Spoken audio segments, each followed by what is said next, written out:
How to fix no SIM card error on Android. Hi everyone, welcome back to our channel. In this video, I'm going to show you how you can fix your Android phone is showing a no SIM error on your device. So in order to fix it, all you need to do is just follow the instructions. First of all, the simple solution is you can restart your phone. Sometimes a simple restart can resolve connectivity issues. Power off your phone, remove the SIM card and reinsert it and turn it on.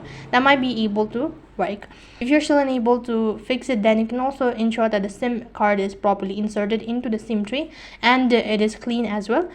If the SIM card is damaged or worn out, consider replacing it with a new one.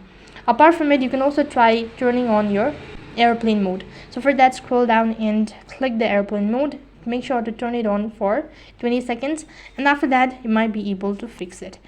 If that is also not working out, then you can also go ahead and update your network settings. For that, head over to your settings and then go to network and internet. After that, you'll need to look for an option that says network operators, or you can just go ahead and locate the particular SIM which is actually not showing. So you can just go ahead and hold on to it and make some changes right over here. So that's gonna fix the issue. Despite of doing all of these, then you can check the SIM card slot. Now ensure that the SIM card slot is clean and free from dust or debris that might obstruct the SIM card properly conducting, or else sometimes not updating your software can also hamper the issue. For that, head over to your settings, check for the systems update in your device. So you can just scroll down and you'll need to go ahead and look for the option that says system.